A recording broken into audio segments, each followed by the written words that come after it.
Hello dear nursing officer, आज के session में हम लोग आरआरबी का जो सेकंड पार्ट है वो डिस्कस करेंगे।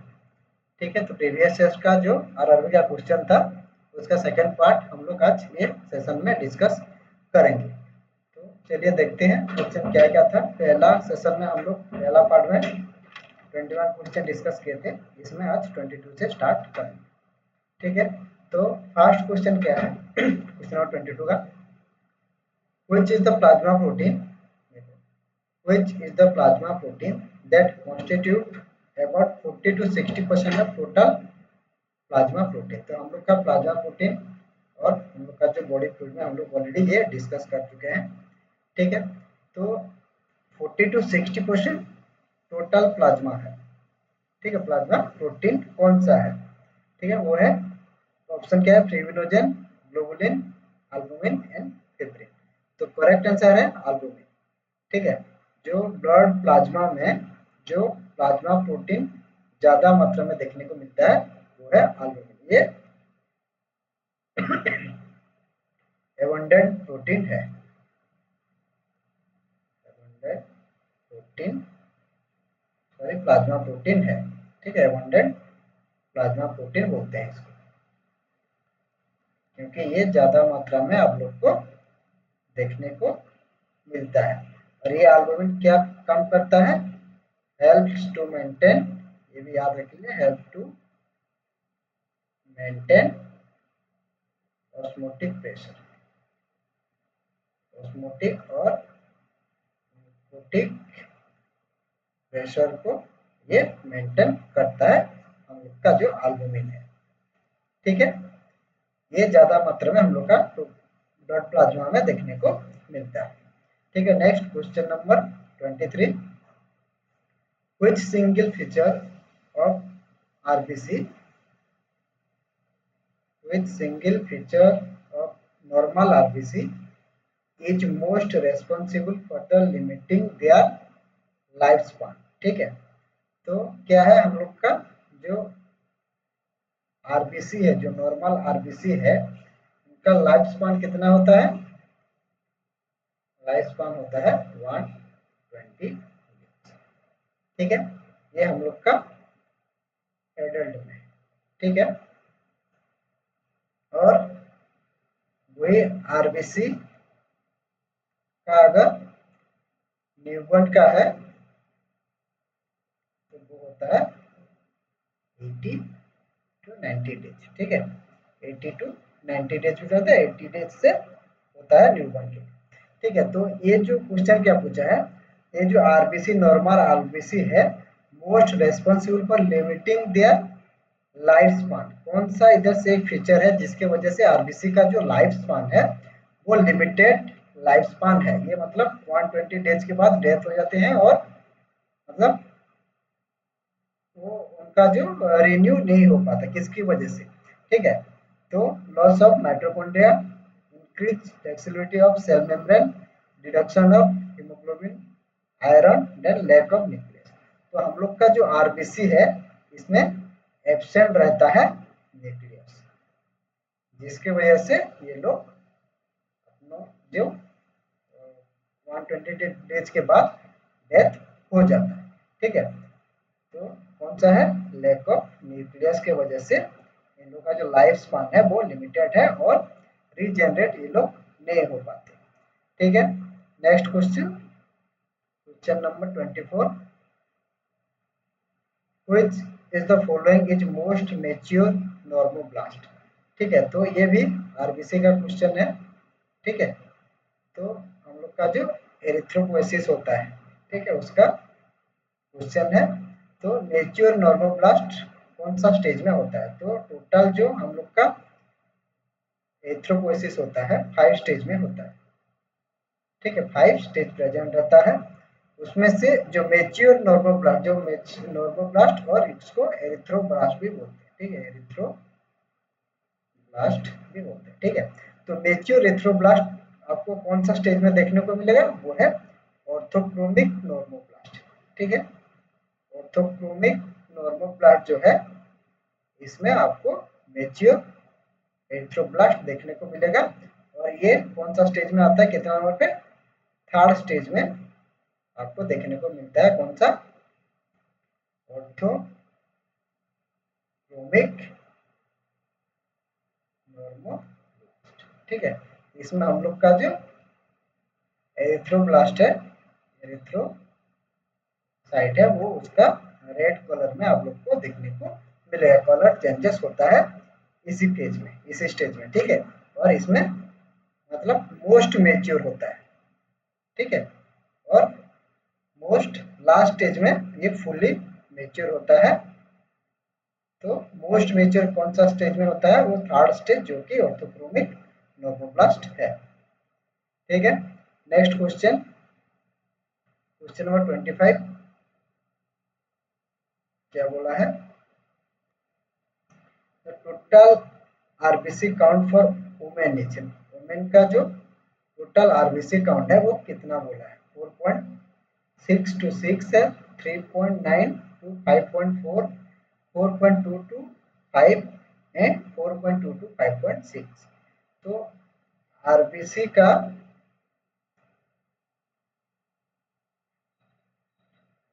का जो नॉर्मल रेंज है, ठीक है,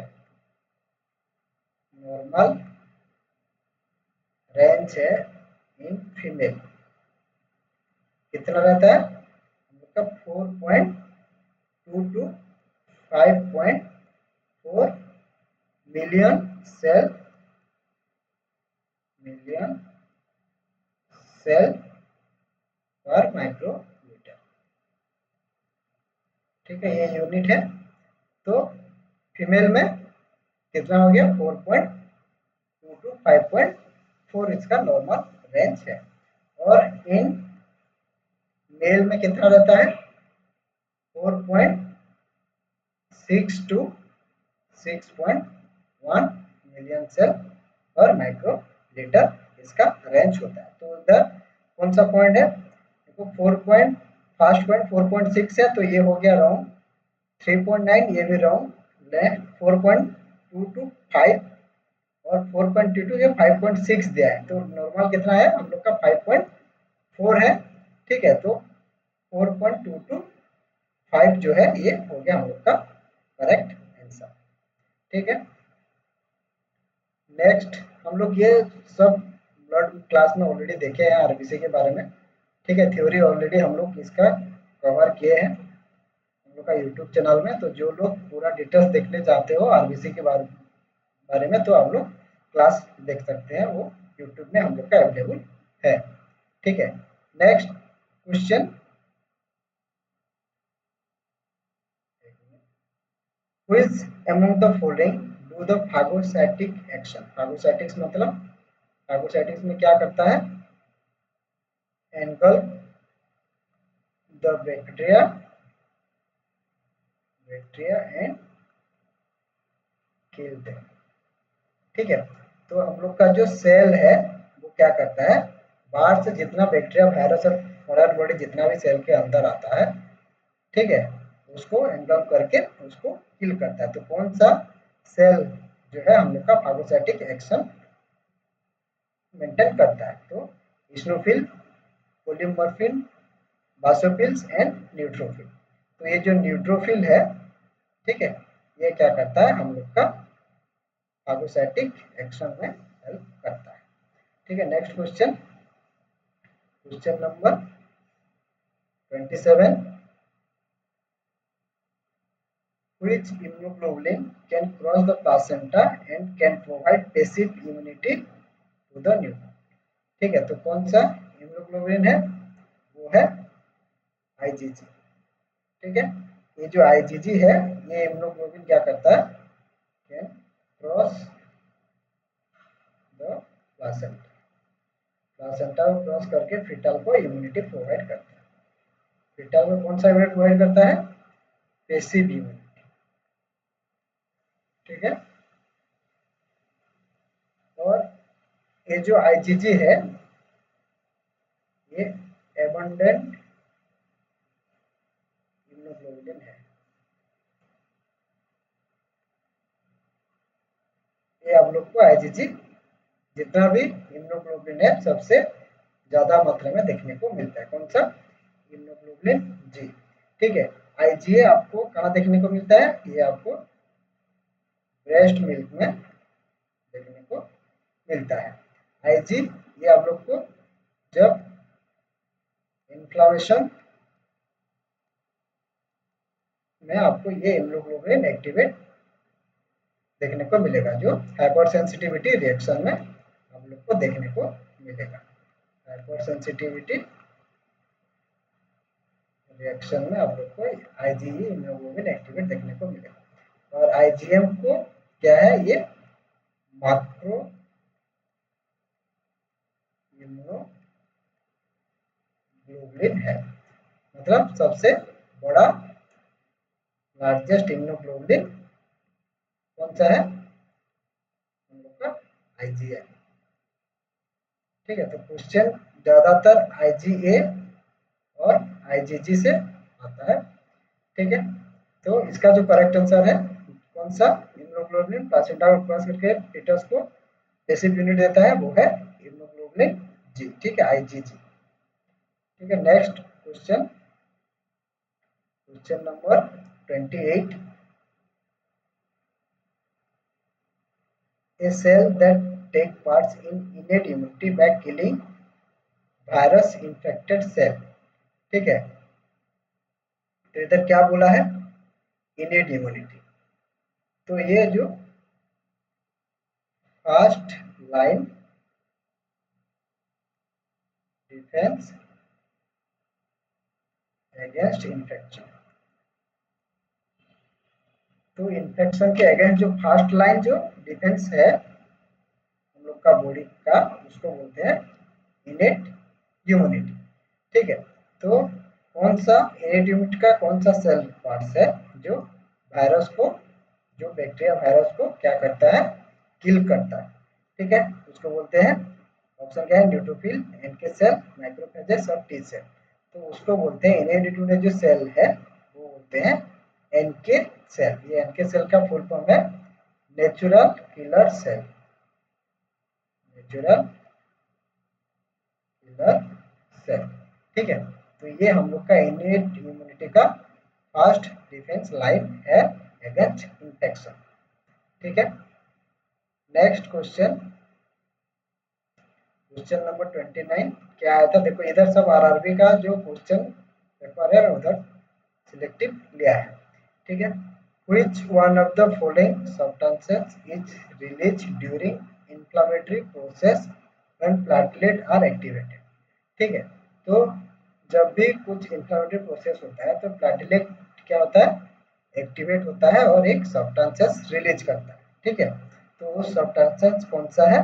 ऑप्शन में है हिस्टामाइन, सेरोटोनिन, हेपारिन एंड ब्रैडिकाइन। तो कौन सा सब्सटेंस प्लेटलेट रिलीज करता है? वो है सेरोटोनिन। ठीक है। ये जो सेरोटोनिन है इसको दूसरा नाम से क्या बोलते हैं? 5-HTB बोलते हैं। ठीक है। 5-HTB बोलते हैं। ठीक है। ये हम लोग का प्लेटलेट में भी देखने को मिलता है और हम लोग का सीएनएस में भी हम लोग को देखने को मिलता है। ठीक है। हाइड्रोक्सी ट्रिप्टालिन जो 5-HT है वो हम लोग का प्लेटलेट में भी देखने को मिलता है। जब प्लेटलेट एक्टिवेट होता है तो ये रिलीज होता है। ठीक है। Next, which one of the following iron helps in blood clotting। तो ब्लड क्लॉटिंग के लिए कौन सा आयन हेल्प करता है? Calcium, magnesium, potassium and sodium. ये 2015 आरआरबी में पूछा गया था। ठीक है। तो कैल्शियम जो है, जो कैल्शियम आयन है ये क्या करता है? ब्लड क्लॉटिंग में हेल्प करता है। ठीक है। ब्लड क्लॉटिंग में हेल्प करता है। Next question 31, which vitamin does convert prothrombin to thrombin। तो कौन सा विटामिन है जो प्रोथ्रोम्बिन को थ्रोम्बिन से कन्वर्ट करता है? ठीक है। ऑप्शन में विटामिन ए, विटामिन के, विटामिन बी2 एंड विटामिन डी। तो जो विटामिन के है ये भी एक क्लोटिंग फैक्टर ऐसा काम करता है। तो विटामिन के का क्या फंक्शन है, वो प्रोथ्रोम्बिन को थ्रोम्बिन में कन्वर्ट करता है। ठीक है, क्या करता है, कन्वर्ट करता है। कौन सा, हम लोग का जो विटामिन के है। ठीक है, next question number 32। RH factor of human blood was discovered in which year? तो हम लोग का जो RH फैक्टर है, ठीक है, RH फैक्टर, इसको रिसस फैक्टर भी बोलते हैं, क्योंकि रिसस मंकी का ब्लड से हम लोग डिस्कवर किया था, इसलिए इसको RH फैक्टर बोलते हैं। ठीक है, तो ये कब डिस्कवर हुआ था, डिस्कवर हुआ था 1914 में। कौन कौन कौन डिस्कवर किया था इसको, इसका जो डिस्कवर किसके द्वारा हुआ था, वो है कार्ल लैंडस्टेनर। लैंडस्टेनर और हम लोग का कौन था, William William sorry Alexander wheeler थे। ठीक है, अलेक्जेंडर सॉरी, इसको और एक थे हम लोग का अलेक्जेंडर व्हीलर थे। ठीक है, तो Karl Landsteiner and Alexander Wheeler जो है वो इसको डिस्कवर किए थे कब, 1940 में। ठीक है, तो ये हो गया इसका करेक्ट आंसर। ये हम लोग को आरआरबी स्टाफ नर्स 2019 के पेपर में आया था। ठीक है, next question, question number 33। An individual with which of the following blood group is an universal donor? ठीक है, तो इसमें से कौन सा ब्लड ग्रुप है जिसको हम यूनिवर्सल डोनर बोलते हैं, ये आरआरबी 2015 में पूछे जाने सवाल था। ठीक है, तो ऑप्शन में A positive, A B positive, O B positive and O negative. तो यूनिवर्सल डोनर हम किसको बोलते हैं, वो हो गया ओ नेगेटिव। ठीक है, याद रखना ओ पॉजिटिव नहीं होता है, ओ नेगेटिव, ओ नेगेटिव जो है वो यूनिवर्सल डोनर है। हम ये भी अच्छा से क्लास किए हैं थ्योरी में। और ये जो ए बी पॉजिटिव है, ये क्यों यूनिवर्सल डोनर है और ये क्यों यूनिवर्सल रिसिपिएंट है, ये अच्छा थ्योरी क्लास हम लोग का यूट्यूब में अवेलेबल है। इसको बोलते हैं यूनिवर्सल रिसिपिएंट। ठीक है, तो इसका करेक्ट आंसर कौन सा है, option D. Next question, question number 34।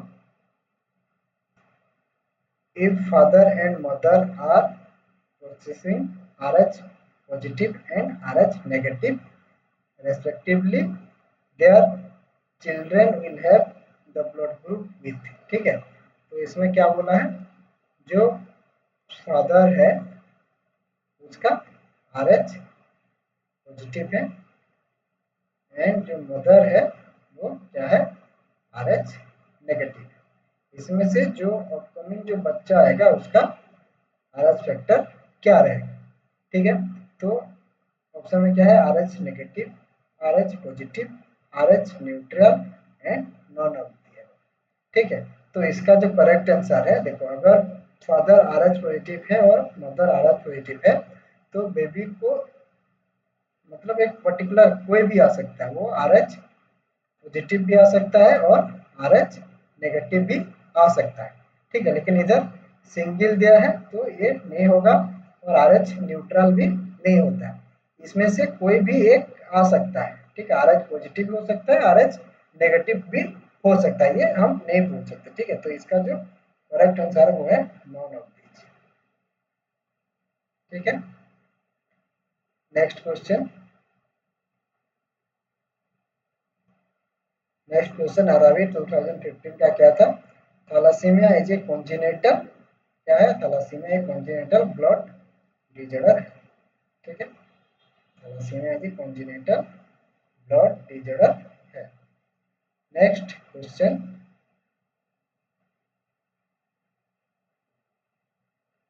RRB फिर 2015 का एक क्वेश्चन था, most common manifestation of sickle cell anaemia is. तो सिकल सेल एनीमिया का जो मोस्ट कॉमन मैनिफेस्टेशन है वो है सीवियर एनीमिया, ऑप्शन में है haemolytic crisis, sequestration crisis and repeat episode of skeletal pain. ठीक है, तो इसका जो मोस्ट कॉमन मैनिफेस्टेशन है वो है repeat episode of skeletal pain. ये क्यों होता है? तो जब भी सिकल सेल होता है, ठीक है, सिकल सेल होने से क्या होता है, हम लोग का जो वाइटल ऑर्गन है उनको इनसफिशिएंट ब्लड सर्कुलेशन होता है, इनसफिशिएंट ब्लड सर्कुलेशन हम लोग को देखने को मिलता है due to clogging of the RBC. ठीक है, आरबीसी का शेप चेंज हो जाता है। ठीक है, तो वो क्या करते हैं, ऑब्स्ट्रक्ट कर देते हैं, ब्लड फ्लो नहीं होता है। तो जो वाइटल ऑर्गन है उसमें से ब्लड फ्लो नहीं होने से क्या होगा, इनसफिशिएंट ब्लड सर्कुलेशन होने से आप लोग को इस्चेमिया देखने को मिलेगा, और ये ischaemia can lead to severe pain in skeletal muscle, chest. ठीक है, यहाँ का भी स्केलेटल मसल पे, चेस्ट पे आप लोग को पेन देखने को मिलता है। इसको बोलते हैं दूसरा नाम से sickle cell crisis, sickle cell crisis भी बोलते हैं। ठीक है, तो repeated episode of skeletal pain ये कॉमन मैनिफेस्टेशन है इन सिकल सेल एनीमिया।